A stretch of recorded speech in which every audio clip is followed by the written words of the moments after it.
நீங்கள் எந்த ஏசி வச்சுருந்தாலும் இந்த ரிவ்யூ உங்களுக்கு தான். 5-in-1 ஏசி ரிமோட்டில் இருக்க எல்லா ஃபங்க்ஷன்ஸுமே எக்ஸ்பிளைன் பண்ணுறேன். எவ்வளோ கரண்ட் சேவ் பண்ண முடியுமோ அவ்வளோ கரண்ட் சேவ் பண்ணும். இப்போ நம்ம ரூமுக்குள்ளே டயர்டாக வரும். இந்த 5-in-1 பட்டன் இருக்குது பாருங்க. ரேடியம் லைட் வந்து 5 ஸ்டார் எதுக்கு அப்படின்னா நமக்கு வந்து நாய்ஸ் ரொம்ப அதிகமாக இருக்கும். இதுக்கு ஃபில்டர் எப்படி உங்களுக்கு ஓப்பன் பண்ணுறது. 210 5 ஸ்டார் இன்வெர்டர் ஏசி. எல்லோரும் எப்படி இருக்கீங்க? நல்லா இருக்கீங்க அப்படின்னு நினைக்கிறேன். நம்மளோட புது ரூமுக்கு வந்து புதுசாக ஒரு ஏசி வாங்கியிருக்கேன் அப்படின்னு சொல்லிட்டு என்னோட இன்ஸ்டாகிராமில் ஒரு போஸ்ட் போட்டிருந்தேன். இந்த வீடியோவில் வந்து ஏசியோட ஃபங்க்ஷன்ஸ், ரிமோட்டோட ஃபங்க்ஷன்ஸ் எல்லாமே வந்து டீட்டெயில்டாக உங்களுக்கு ரிவ்யூ தரலான்னு இருக்கேன். ஏசியோட ஃபிட்டிங் எல்லாமே முடிஞ்சது. ஏசி வந்து நல்லா யூஸ் பண்ணிட்டு தான் உங்களுக்கு நான் இப்போ ரிவ்யூ தரேன். நீங்கள் உங்கள் வீட்டில் வந்து லாய்டு 0.8 இன்வெர்டர் ஏசி வச்சிருந்தாலும் சரி, 110, 1.510, 1.810, 210 எந்த ஏசியாக இருந்தாலும் சரி, இந்த ரிவ்யூ விலாக் வந்து உங்களுக்கு தான். மேக்ஸிமம் பார்த்தீங்கன்னா எல்லா ஏசிக்கும் சிமிலர் ரிமோட் தான் கொடுத்துருக்காங்க. இப்போ நம்ம வீடியோக்குள்ளே போகலாம். அதுக்கு முன்னாடி நீங்கள் யாராச்சும் நம்ம சேனலை புதுசாக பார்க்குறீங்க அப்படின்னா சப்ஸ்கிரைப் பண்ணி பெல் ஆல் அப்படின்னு கொடுங்க. இதுதான் நம்ம வீட்டுக்கு புதுசாக வாங்கியிருக்க ஏசி. இது ஆக்சுவலாக வந்து 210 5 ஸ்டார் இன்வெர்டர் ஏசி. இது நான் வந்து அமேசானில் தான் வாங்கினேன். வாங்கினதுக்கப்புறம் டெலிவரி ஆகிருக்கு பார்த்தீங்கன்னா. அதுக்கப்புறம் பார்த்தா உடனே இது அவுட் ஆஃப் ஸ்டாக் அப்படின்னு வந்துருச்சு. ஸோ வேறு எந்த வெப்சைட்டில் இருக்கோ அதோட லிங்க் வந்து நான் உங்களுக்கு கீழே போடுறேன். இது வந்து ஸ்பான்சர் கிடையாது. இது ஒரு ஹேவல்ஸ் பிராண்டோடது. இதில் பார்த்தீங்கன்னா உங்களுக்கு வந்து ஆன்டி வைரல் ஃபில்டர் அப்படின்னு சொல்லி ஒன்று கொடுத்துருக்காங்க. 19.7 மீட்டர் ஸ்கொயர் வரைக்கும் கவர் ஆகும். இது ஆக்சுவலாக ஒரு 5-in-1 ஏசி. இங்கே நமக்கு ஏசியோட கம்ப்ரஸருக்கு பார்த்தீங்கன்னா 10 வருஷம் வாரண்டி கொடுக்குறாங்க. 100% காப்பர் யூஸ் பண்ணியிருக்காங்க. இதில் யூஸ் பண்ணுற கேஸ் பார்த்தீங்கன்னா R32. ஸ்டெபிலைசர் தேவை கிடையாது. 4-way ஸ்மார்ட் ஸ்விங்கும் கொடுத்துருக்காங்க. 52 டிகிரியில் கூட கூல் ஆயிரும் அப்படின்னு சொல்லி போட்டிருக்காங்க. கேஸ் கம்மியாக இருந்துச்சுன்னா நமக்கு இதில் காமிச்சிரும். இன்ஸ்டலேஷன் செக், ஃபில்டர் நம்ம வந்து க்ளீனாக இல்லைனா நமக்கு இண்டிகேஷன்ல இங்கே காமிச்சிரும். ஏசியில் நமக்கு இந்த இடத்துல ஒரு LED கொடுத்துட்றாங்க. 5 இயர் காம்பனன்ட் வாரண்டின்னு கொடுத்துருக்காங்க பாருங்க. இது வந்து டோட்டலாக ஏசிக்கே வந்து நமக்கு 5 வருஷம் வாரண்டி கொடுக்குறாங்க. 5 ஸ்டார் எதுக்கு அப்படின்னா நமக்கு வந்து கரண்ட் பில்லை சேவ் பண்ண யூஸ் ஆகும். ஸ்டார் கூட நமக்கு கரண்ட் பில் கம்மியாக வரும். கீழே இன்வெர்டர் அப்படின்னு போட்டிருக்காங்க. ஸோ இதான் வந்து ஏசியோட ஓவராலான ஒரு லுக்கு. இப்போ நம்ம ஏசியோட அவுட்டோர் யூனிட்டை பார்க்கலாம். ஏசி கரெக்டாக பார்த்தீங்கன்னா இந்த இடத்துல நம்ம இன்ஸ்டால் பண்ணியிருக்கோம். பட் அவுட்டோர் யூனிட்டை பார்த்தீங்கன்னா நம்ம தள்ளி கொண்டே வைக்க சொல்லியிருக்கோம். அதுக்கு என்ன ரீசன் அப்படின்னா அவுட்டோர் யூனிட் வந்து ஏசிக்கு நேராக இருந்துச்சு அப்படின்னா உங்களுக்கு அவுட்டோர் யூனிட்டோட நாய்ஸ் வந்து ரூமுக்குள்ளே வர சான்சஸ் கொஞ்சம் இருக்குது.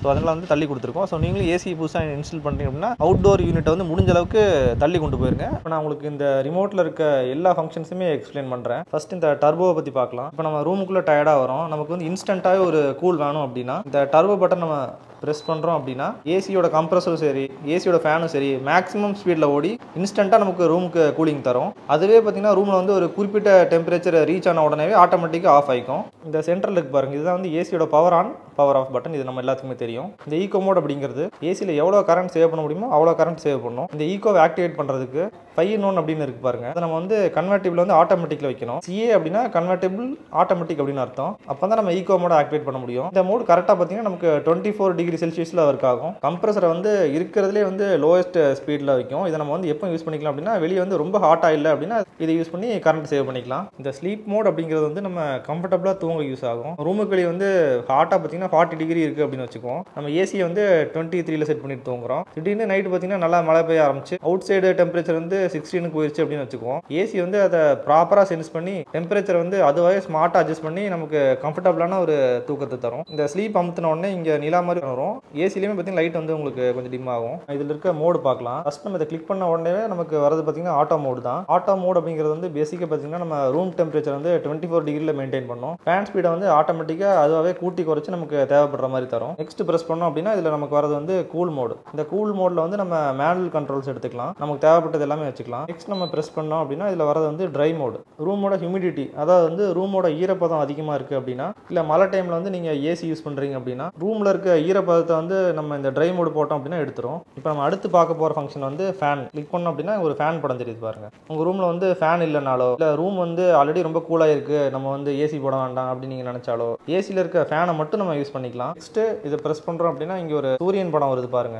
இது ஆக்சுவலாக பார்த்தீங்கன்னா ஹீட்டர் ஃபங்க்ஷனை யூஸ் ஆகும். பட் இந்த ஃபீச்சர் வந்து இந்த ஏசியில் கிடையாது. இந்த டிஸ்பிளே இருக்குது பாருங்க. நைட் வந்து இந்த ஏசியில் இருக்க LED லைட் வந்து உங்களுக்கு டிஸ்டர்பன்ஸ் ஆகிருக்கு அப்படின்னா இந்த டிஸ்பிளே பட்டனை நம்ம வந்து கிளிக் பண்ணோம் அப்படின்னா அந்த LED லைட் ஆஃப் ஆயிரும். டிஸ்பிளே பட்டனை தொட்டோம் அப்படின்னா ஆனும் பண்ணிக்கலாம். டெம்பரேச்சரை டைமர்னு போட்டிருக்கு பாருங்க. இது வந்து நம்ம டெம்பரேச்சரை வந்து கூட்டுறதுக்கு, இது அமுத்தினா டெம்பரேச்சர் வந்து குறைக்கிறதுக்கு. இந்த வி ஸ்விங் அப்படின்னு இருக்கு பாருங்க. இந்த பிளேடை வந்து நமக்கு மேலேயும் போக வச்சுக்கலாம், கீழேயும் போக வச்சுக்கலாம். அது எல்லாமே வந்து உங்களுக்கு இந்த இடத்துல காமிக்கும். தெரியுதா? இப்போ பிளேடு வந்து மேலே வச்சிருக்கோம். ஹெச் ஸ்விங் அப்படின்னு ஒன்று கொடுத்துருக்காங்க பாருங்க. இது பேசிக்காக பார்த்தீங்கன்னா ஒரு பிளேடு இருக்கு பாருங்க.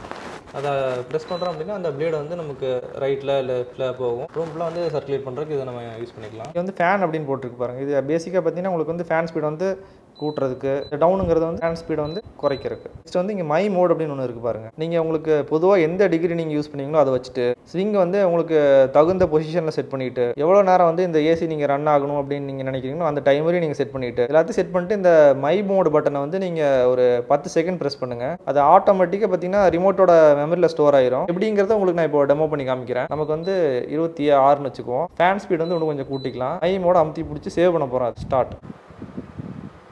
மை மோடு வந்து சேவ் ஆகிறதுக்கு வந்திருக்கு. நம்ம அடுத்த நாள் அப்படின்னு வச்சுக்குவோம். அடுத்த நாள் வந்து ஏசி ஆன் பண்ணுறோம். அடுத்த நாள் பார்த்தீங்கன்னா டிஃபால்ட்டாகவே வந்து உங்களுக்கு ஏசி 24 தான் ஸ்டார்ட் ஆகுது. உங்களுக்கு மை மோடை நீங்கள் ப்ரெஸ் பண்ணுறீங்க.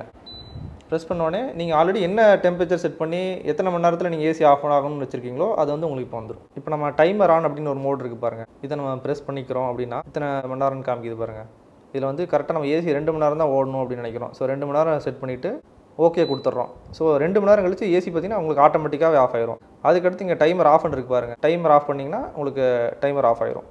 ஸோ 0 ஆயிடுச்சு பாருங்கள். இப்போ இந்த ஏசியிலே இருக்கிற ஹைலைட்டான ஒரு ஃபீச்சர் பார்க்கலாம். அதுதான் வந்து 5-in-1. இந்த 5-in-1 பட்டன் இருக்குது பாருங்கள். இது ஒரு எக்ஸாம்பிளுக்கு பார்த்தீங்கன்னா நம்ம காரோட ஸ்பீடோட கம்பேர் பண்ணலாம். நம்ம காரை எடுத்துக்கோம். நம்ம காரை வந்து நம்ம 100 km ஸ்பீடில் ஓட்டுறோம் அப்படின்னா காரோட பெட்ரோல் வந்து அதிகமாக எடுக்கும். அதே பார்த்தீங்கன்னா நம்ம வந்து கிராஜுவலாக ஓட்டுறோம் அப்படின்னா நமக்கு மைலேஜும் அதிகமாக கிடைக்கும். நமக்கு வந்து மணி சேவ் ஆகும். அதுதான் வந்து இந்த 5-in-1 ஃபீச்சர் அப்படின்னு வச்சுக்கலாம். இந்த 5-in-1 ப்ரெஸ் பண்ணியிருக்கோம் அப்படின்னா CA அப்படின்னு வருது பாருங்கள். கம்ப்ரஸரோட ஸ்பீடை வந்து ஆட்டோமேட்டிக்காக சூஸ் பண்ணிக்கும். வெறும் 30% கெப்பாசிட்டியில் வந்து 110 கெப்பாசிட்டி வரைக்கும் இது ரன் ஆகும். அடுத்து C1 அப்படின்னு இருக்கு பாருங்க. இது வந்து வெறும் 40% தான் எனர்ஜியை கன்சியூம் பண்ணும். C2 அப்படின்னு இருக்கு பாருங்க. இது வந்து நமக்கு 60% எனர்ஜியை கன்சியூம் பண்ணும். C3 அப்படின்னு இருக்கு பாருங்க. இது வந்து 80% எனர்ஜியை கன்சியூம் பண்ணும். அடுத்து பார்த்தீங்கன்னா இதுதான் ஹையஸ்ட். C4 அப்படிங்கிறது 100% எனர்ஜி கன்சியூம் பண்ணும். கூலிங் வந்து நமக்கு நெக்ஸ்ட் லெவலில் இருக்கும். பட் அதுக்கு தகுந்த மாதிரி கரண்ட் கன்சப்ஷன் இருக்கும்.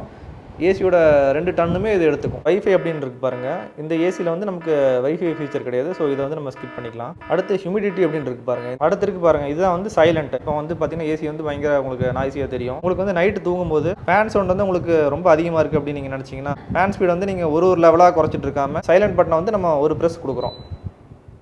டோட்டலாக பார்த்தீங்கன்னா ஏசி வந்து காம் ஆயிரும். ஏசியில் இருக்க கூலிங் மட்டும் தான் நமக்கு வரும். சரி, அதுதான் நம்ம ஃபேன் ஸ்பீடை குறைச்சாலே நமக்கு சவுண்டு கம்மியாயிருமே அப்படின்னு நீங்கள் நினைக்கலாம். பட் இந்த ஏசியை பொறுத்த வரைக்கும் நீங்கள் ஃபேன் ஸ்பீடை எவ்வளோ கம்மியாக குறைச்சாலும் டிஃபால்ட்டாகவே பார்த்தீங்கன்னா ஃபேன் ஸ்பீட் வந்து 1ல் தான் ஓடும். ஸோ இந்த சைலண்ட்டை ப்ரெஸ் பண்ணிங்கன்னா அந்த ஒன்றுமே ஓடாது. உங்களுக்கு ரொம்ப மினிமலாக ஓடிட்டு இருக்கும். இந்த லாக் பட்டன் நீங்கள் வந்து 5 செகண்ட்ஸ் அமுத்தி பிடிச்சிங்க அப்படின்னா ரிமோட் வந்து உங்களுக்கு டோட்டலாக லாக் ஆயிரும். இங்கே ஒரு பூட்டு படம் தெரியுது பாருங்கள். எந்த பட்டன் அமுத்தினாலும் நமக்கு வந்து ஃபங்க்ஷன் ஆகாது. அன்லாக் பண்ணுறதுக்கு திருப்பி ஒரு 5 செகண்ட்ஸ் அமுத்தி பிடிக்கணும் அப்படின்னா இந்த பூட்டு படம் போகும் பாருங்கள். இப்போ ஸோ அன்லாக் ஆயிடுச்சு. இந்த ரிமோட்டில் வந்து உங்களுக்கு எல்சிடியில் பார்த்தீங்கன்னா லைட்ஸ் வராது. அதுக்கு பதில் என்ன கொடுத்துருக்காங்க அப்படின்னா இந்த பவர் பட்டனில், இந்த டெம்பரேச்சர் பட்டனில், ஃபேன் பட்டனில் இது 3லேயுமே பார்த்தீங்கன்னா உங்களுக்கு ரேடியமில் லைட் வந்து க்ளோ ஆகிற மாதிரி கொடுத்துருக்காங்க. நைட்டு பார்த்தீங்கன்னா உங்களுக்கு ஏசி கூலிங் வந்து குறைக்கிறதுக்கு கூட்டுறதுக்கு, ஃபேன் ஸ்பீடை குறைக்கிறதுக்கு கூட்டுறதுக்கு, பவர் ஆன் பண்ணுறதுக்கு ஆஃப் பண்ணுறதுக்கு நீங்கள் அந்த வெளிச்சத்தை வச்சு நீங்கள் ஆஃப் பண்ணிக்கலாம். ரிமோட் வந்து நமக்கு தரும்போது பேட்டரியோட தான் கொடுத்தாங்க. இது வந்து AAA சைஸ் பேட்டரிஸ். எனக்கு வந்து பர்சனலாகவே இந்த ஏசி வந்து எனக்கு ரொம்ப பிடிச்சிருக்கு. எங்கள் வீட்டில் இருக்கிறது பார்த்தீங்கன்னா எல்லாமே வந்து LG. ஸோ இந்த தடவை வந்து டிஃப்ரெண்ட்டாக லாய்டு போகணுன்னு ஆசை. ஸோ அதனால் போயிட்டேன். 2 டன் ஏசி அப்படிங்கிறனால வந்து நாய்ஸ் ரொம்ப அதிகமாக இருக்குமோ அப்படின்னு சொல்லி நான் ரொம்ப பயந்தேன். பட் இது பார்த்தீங்கன்னா 2 டன் ஏசிக்கு உள்ள நாய்ஸே இல்லை. பட் கூலிங் பார்த்தீங்கன்னா உங்களுக்கு ஒரு 3 டன் ஏசியில் என்ன கூலிங் வருமோ அந்த கூலிங் இதில் வருது. ரொம்ப காமாக இருக்குது. ஃப்ரெஷ் கூலிங் கொடுக்குது. இப்போ அந்த ஏசியில் இருக்க ஃபில்டரை எப்படி உங்களுக்கு ஓப்பன் பண்ணுறது, க்ளீன் பண்ணுறது அப்படிங்கிறத உங்களுக்கு காமிக்கிறேன். LG ஏசிலாம் பார்த்தீங்கன்னா உங்களுக்கு டாப்பில் கொடுத்துருப்பாங்க. இந்த ஏசியில் வந்து நமக்கு சென்டரில் கொடுத்துருக்காங்க. இந்த 2 சைடும் இப்படி அமுத்தி பிடிச்சிட்டு இப்படி தூக்கணும் அப்படின்னா இந்த டோர் வந்து உங்களுக்கு ஓப்பன் ஆகிரும். இங்கே இருக்குது பாருங்கள் ஃபில்ட்ரு. இந்த ஃபில்டரை வந்து நம்ம இந்த பொசிஷனில் இப்படி தூக்கிட்டு அழகாக அப்படி எடுத்து க்ளீன் பண்ணிவிட்டு திருப்பி அதே பொசிஷனில் வச்சுட்டு வச்சோம் அப்படின்னா நமக்கு லாக் ஆகிரும். 2 ஃபில்டரையும் இப்படி பண்ணிவிட்டு க்ளீன் பண்ணிட்டு நம்ம இதை வந்து டோரை க்ளோஸ் பண்ணுற மாதிரி க்ளோஸ் பண்ணிக்கலாம். அவ்வளோதான். இந்த ரிவ்யூ vlog அப்படிங்கிறது வந்து அவ்வளோதான். இந்த வீடியோ உங்களுக்கு பிடிச்சிருந்துச்சு அப்படின்னா லைக் பண்ணுங்கள். யூஸ்ஃபுல்லாக இருந்துச்சு அப்படின்னா கண்டிப்பாக ஷேர் பண்ணுங்கள். ஏசி சம்மந்தமாக எந்த டவுட்ஸ் இருந்தாலும் நீங்கள் கீழே கமெண்ட் பண்ணுங்கள். நாம் வந்து அடுத்த vlogல பார்க்கலாம்.